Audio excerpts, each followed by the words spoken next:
What's up, nerds? Today is a great day. I'm super excited for this one that we've been waiting for a while. It is Aftermath card reveal season.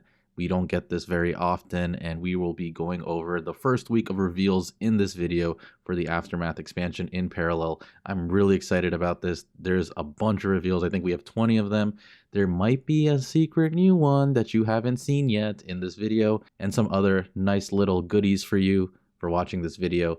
So before we get started with the reveals, I just want to go over some of the new mechanics that we got in the Aftermath set that you're going to see in these cards. The first one is the charge mechanic. So charge is a keyword that means you have to reveal cards from your bank to activate an effect of the particular card, right? So like with Marcolians, they have assault. You have to deal damage to your opponent directly, and that will activate the assault ability of that particular card. It's the same kind of philosophy with charge, except you just have to reveal cards from your bank. There are some charges that have number costs, which means you have to reveal multiple cards from your bank. There are some charge cards that have a type of card, like an effect. So that means you have to reveal an effect from your bank to activate the charge ability. So that's one mechanic. The other ones are the supply caches. These supply caches will go into your deck or your opponent's deck, depending on the card, and when it's drawn, will automatically get played. We don't know if it's for free. I would assume it's for free, and they either have beneficial or negative effects. So those are the two main mechanics in play in this expansion, and it's much more of how do these parallels interact with these mechanics rather than each parallel getting its own separate mechanics and the player trying to figure out how to make these mechanics work for that parallel. It's kind of like these are the mechanics across the whole expansion, and how do the parallels play with that. So this is a bit of a change from Planetfall.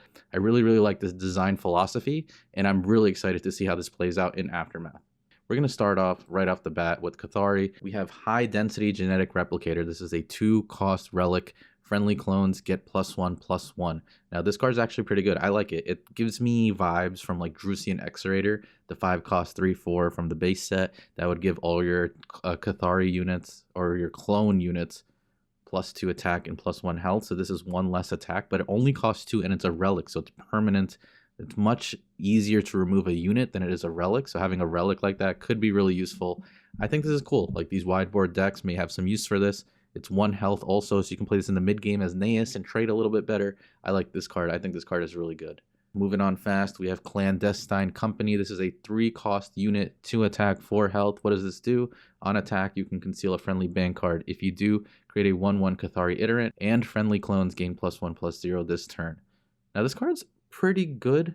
I mean, we have the charge effect working simultaneously in this expansion a little bit, so being able to reconceal your cards, you can use them to your advantage and activate more charge effects and stuff like that, so that could be pretty good. On top of that, you get a new token, and all your units or all your clones get 1 attack, so this is a pretty good card. Stats are good. I like it. Now those are your Cathari reveals. My favorite so far has got to be the High Density Replicator. Giving those tokens a lot of attack and stuff would be great. The second one I'm going to put is Clandestine Company. I'm not particularly too sold on it as a unit, but the stats are good, and you never know, this could be a core card in the Cathari toolkit, so there's a chance that I'm wrong and this card is really good. Overall, it's a decent showing from Cathari. I want to see more oomph cards, but this gives us an opportunity to use our imagination a little more and see how this stuff kind of gets put together as more and more weeks go by. Moving on with things, let's get to Augencore. Augencore has had 2 reveals this week. The first one is Yon's Tactical Provisioner. Now this is a 2-cost 2/2 unit. I want to explain something really quickly since we got here. There are no Paragon cards in Parallel's Aftermath expansion. All these cards that are named after certain Paragons, they can still be used in any other parallel. So for this one in particular, you can use it in Yon, you can use it in Iraq, you can use it in Juggernaut Workshop. So these can be used across all parallels of a given faction. There are no Paragon exclusives in this set. So let's go over what this card does. It has Salvage. Good. We need more units with Salvage. Activate Charge. So you can use this charge on your turn whenever you want. The next time this unit is upgraded this turn, it gets +0/+2. Now, what do I think about this on turn 2? Maybe you combine this with Scanner Array, so it becomes a 2/4. And then if Salvage, so you can pass the upgrades. If you play this in Iraq with that kind of thing, you're like starting to create more nanobots and stuff like that. So this is pretty good. I like the idea of this card. I don't know if it particularly will be a meta card, but it is a good designed card. I like it. It doesn't have to be the meta game breaking card, but it's a fun card to experiment. I like that. I like more units having salvage. So this is a good card. I'm interested. The second card we have here is Nanoenhanced Fireteam, a 3-cost 3/3. So stats are very balanced. It is very dependent on the effect how good this card is. On attack, create a 1/1 nanobot. Its aftermath ability is to shuffle a nanobot exosuit into your deck. Now, I don't know how I feel about this card because I don't know what a nanobot exosuit does. So we're going to have to see. The Augencore cards, how do I feel about them? I don't know. I think we need to see a lot more Augencore to get an idea of what is Augencore's place in Aftermath and what do they do? How do the cards synergize? I got that feeling with Cathari that I could figure it out. I do not know what's kind of happening with Augencore, so we need to see more. So I'm going to kind of stay indifferent. I'm interested. Interested is a good way to explain it. All right, moving along, we have Earthen here. We're going to go straight into these cards here. Provoke Caretaker. This card was quite a splash on X when it was released and announced. A 3-cost 6/6. It has pacifism, but you can charge 2 and ignore pacify. So that's actually pretty crazy, right? Steward of the Garden 03, turn 1, turn 2, 6/6, turn 3. You can reveal 2 and start slapping with this guy. I think this card is very strong. It gives Earthen a very strong early game. I do hope Earthen get more cards that cost 1 or 2 that are not dependent on this ramp to kind of get crazy threats. Though this is a crazy threat. I mean, if you got this on turn 3, this could be a very, very annoying card to deal with. Very, very strong card. So this card's pretty good nonetheless. I don't want to make it seem like it's not good. But that's what I want to see from Earthen. So that card is very, very strong, though. I like Provoke Caretaker. I think this will be a staple in Earthen decks going forward, so I like this. Moving on to the next card, we have Gafar's Rage. This is a 4-cost effect. You can target a unit on your side of the board, and it'll deal damage equal to its attack to 3 random enemy targets and then once to a friendly target. So how do I feel about this card? I need to know how this interaction works. If it is 3 separate enemy pings, like it happens 1, then 2, then 3, this card could be crazy. You can go turn 1 Steward, you can go turn 2 Provoke Caretaker, turn 3 Gafar's Rage, and then suddenly you're dealing 18 in pings. And let's say your opponent doesn't even have a board. Let's say you kill the 1 unit on their board when you attack with Caretaker, then you play this 18, and then if it kills your Steward, like the fair game. Like you just got an insane leg up. This is super strong if that's the case. If it's like simultaneously, like there needs to be 3 targets it can hit, including face. Still strong, still good, pseudo board wipe, but if it hits himself, that sucks a little bit. You want it to hit some other stuff, so it would be more mid-rangey, not like early game insane aggro from Earthen, which would be crazy. The third card that we have here is Hold the Line. Hold the Line is a 1-cost effect, and what it does is target unit gets defender. When this effect is revealed from the bank, you can create and play a copy of it as if it were in your hand. Now, this doesn't solve the problem that I want from Earthen, right? Cheap cards, 1 and 2, that are good to play in terms of units or some board presency cards. But I really like the idea of effects playing themselves from the bank, from this charge mechanic.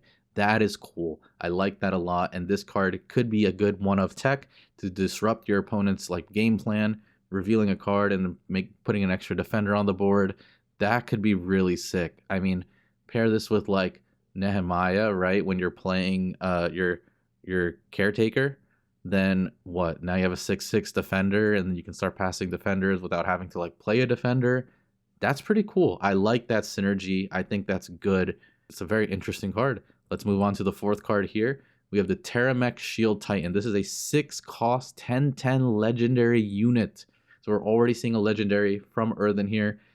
Shielded, good. Damage dealt to this unit is reduced to 1. Really good. Cannot trade into this easily. Sestamir kind of vibes. Flourish, target enemy unit attacks this unit at the start of the next turn if able. Alright, hear me out.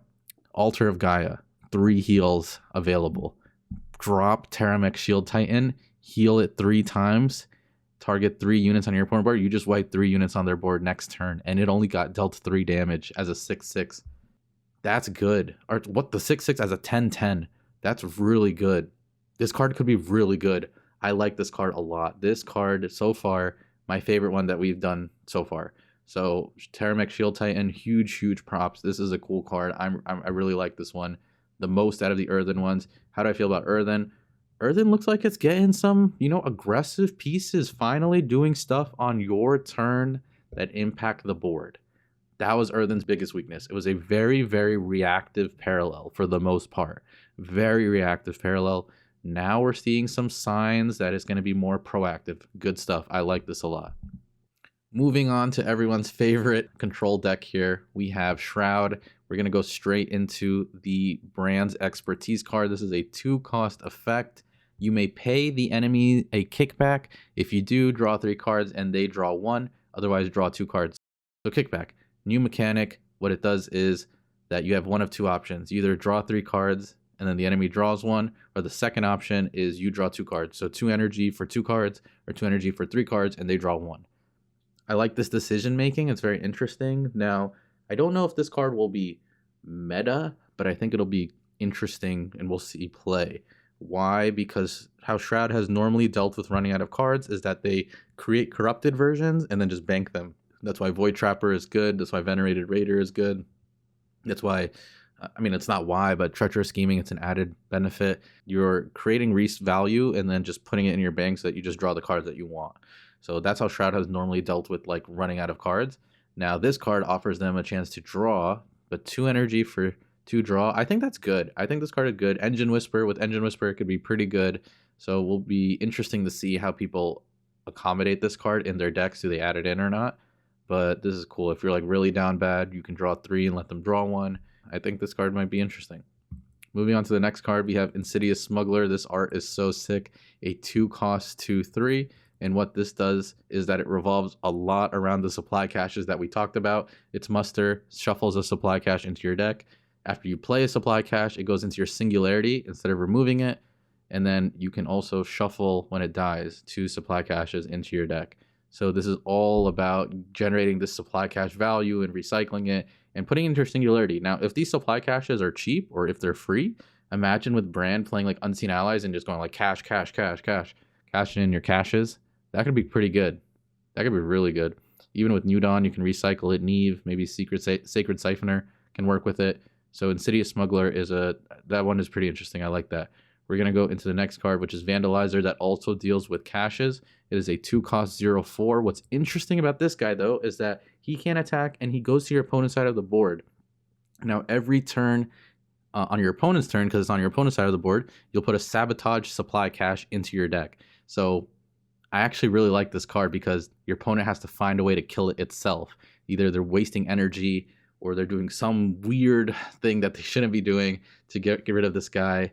And he's, adding more cards in your opponent's deck, so that's keeping them further away from their win conditions if they're drawing into these caches, and it's a detrimental effect. So this could be really good. This could be like, part of this control, like slow play Shroud thing. Like, I actually kind of like this card. I think it could be really good. I will have to see like how much it gets adapted into the meta and stuff. Moving on to this card, I know it's going to piss you guys off. It is Dark Repose. This is a 1-cost effect. Banish target damaged unit. So Shroud now has their own version of like the Lemieux unit, Lemmy's Irregulars, except you don't have to trigger Assault to get the effect. So if the unit is damaged, now you can just kill it. You can banish it. So if you hate Shroud, I don't want you to be super dissuaded by this card, because while I think it's an amazing card, it's very good. I do think that, we're going to get more cards in this set that, will widen the board or a lot of good value. Maybe a lot of people are getting good value. So that will make, trades like this not that meaningful or impactful. But this is a damn good card that Shroud got. That's going to be a very, very good card to see. Let's go to Shroud's final card here. Eclipsed Fate. This is a 4-cost effect. What does this do? Banish target enemy unit or relic and all cards in play with the same name. Put all cards with the same name in the enemy's hand, deck, or waste into your singularity. The enemy draws a card for each card taken out of their hand this way. This card is... Whoa. This card is good. This card is so good. This allows Shroud to not get countered by like one card. that it's 3 copies, right? Drone printer, fleet support, even LSC in the mirror match ramping. You can banish all of their copies and play a totally different game. So if you're going to have a deck that deals with Shroud, it needs to be much more substantial in what is being played or teched in to beat Shroud. So this is a crazy good legendary. Crazy good legendary. This guy is super strong. This is an exceptionally strong card. I want to make sure there's no other legendaries I missed in this. But that card is so good. That is such a good card. That card is a must-have in Shroud, especially in tournament play. That card is it's super good. Now, how am I feeling about Shroud in this? So far, most excited. Most excited by far. The way that the Shroud feels like it's got its identity back more than it did with Planetfall, which is really nice to see. I like how it's playing more on its core identity than experimenting out and maybe getting a little thinned out by not having as much support for this niche within the Shroud kind of like sphere. So thumbs up. The cards revealed with Shroud are really good. I like those a lot. Augencore, I felt like I needed more to be seen in Cathari. I could see the pieces, but nothing that really wowed me yet. So, that's kind of how I feel about those 3. And then Earthen was right steps. We're taking the right steps, but I need to see more to get put over the line. Shroud, definitely over the line. Definitely excited. Very, very good cards in those reveals this week. So really, really good.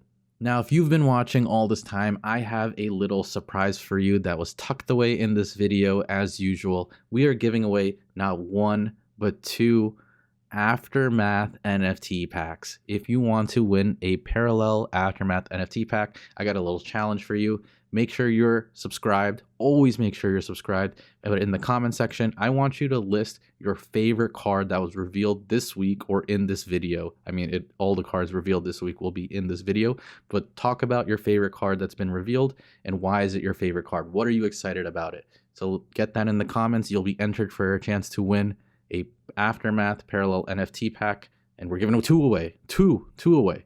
So make sure you enter.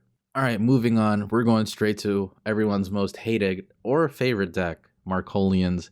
We'll see what they got put in for the Aftermath reveals this week. The first one we have is Combat Heuristics Extrapolator, CHE. Is that what we're going to call it? I'm going to call it Extrapolator for now. And this is a 3-cost 2/4, not a legendary unit, battle ready. And on attack, you can effect charge. So remember, reveal an effect from your bank. If you do, draw a random effect and reduce its cost this turn equal to this unit's attack. Discard it at the end of the turn. What does this mean? So it has 2 attack. So you play this card, you swing.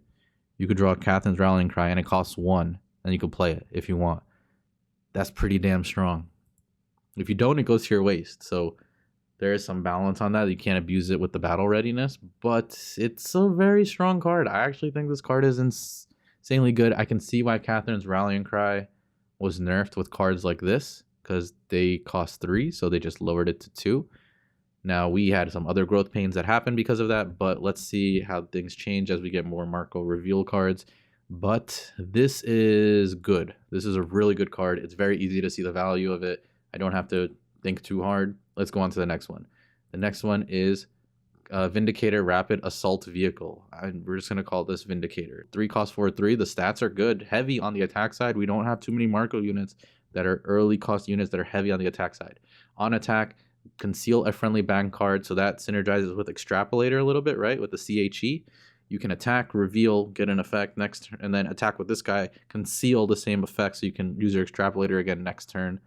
That's pretty cool. I mean, Aftermath deal 3 damage to any target, so a little burn there. That's a pretty good card. Fairly, good. I don't think it's like broken or anything, but very strong, solid card. I like it. Now we're going to move to the last Marco card, Logistics Mastery. This is a legendary relic. Non-combat damage you deal is increased by 2. Activate, spend 1 energy, shuffle a munition supply cache into your deck. Use this ability only once per turn. Non-combat damage you deal is increased by 2. That is busted. That is... Hold up. We're thinking. That is busted. That is busted. I need to get up. I need to get up. That card is busted. Oh my god. Oh my god. How did we let this... How did this card come out? This card is absolutely crazy. Okay, why is this card good? We're going to start easy to understand the niche. First, easy. Burn. Just add 2 to all your burn cards. That's enough to be crazy. Now, second, let's talk about board wipes, right? Sendrillon deals 5 damage to board now. Let's talk about PS8, 4 damage. Gunslinger dealing 3 damage. This card is nuts. This is the most insane card I have seen in all of Parallel so far. This card is nuts. And you get a cash. And you get a supply cash every turn. This is the best card revealed this week. That card is crazy. All right, let's move on to Universal. All right, we are here with Universal, and we're starting with my exclusive. I made sure to put this in the middle so those cheapskates that just went to the end didn't get to find this one right away. Team Lead 4 cost 3/2. This guy's a banger. You guys can already see what it does. I don't have to introduce it and sugarcoat it. Reduce the cost of cards in your hand by 1. This will change Parallel forever. This card changes Parallel forever. This is like LSC level of impact. This will almost be played in every deck. Think about it. Cheap cost decks. Just play your whole board. Mid-range decks. Crazy curve combos. More late game oriented decks. Play your big units early. A turn early. If you play more of this, 2 turns early. This is crazy. This guy is crazy. I'm so happy to reveal this card. This is the most insane card I have seen in the reveals. I know the Logistics Mastery is probably the best card, but this is damn close second. Exceptionally great card. I like Team Lead a lot. The second one we have here is Rummaging Researcher. This card is also nuts. That's, the Universal cards that I'm revealing today, I'm telling you, are no joke. 3 cost 2/5. Those are insanely good stats. Muster charge 2. When 1 or more bank cards are revealed, including to charge this unit, draw a card. Draw. You charge, draw. They charge, draw. You just draw. This guy is crazy. I think Team Lead and Rummaging Researcher almost need to go in every deck, if possible. Like, it's so good. You're just drawing. Like, it's so good. We're going to have to figure out. I mean, maybe this card is better than Team Lead. Like, they're hand in hand. Crazy good. Like, maybe some decks go more into Researcher. Some decks go into Team Lead. But this is so good. I almost feel like I need to run both. Like, that's crazy. Absolutely crazy value. Moving on to the third Universal card, we have No Snitching, a 0 cost effect. Remove all abilities from target unit. Now, I want to clarify, I don't think this includes keywords. So no Aftermath or Defender removal or anything. I think this is for cards like Spotter or Naeus's Indictus card or like Glaive, like these permanent abilities on board that like always keep triggering when something happens. So those will be good. So this card will be really good depending on what meta we're in, but this will be a very good card and we'll definitely see play. The Universal cards came out freaking swinging this week. Of all the things that were revealed, Universal's number 1. Then Marco, then Shroud. I liked a lot. Marco and Shroud I liked a lot.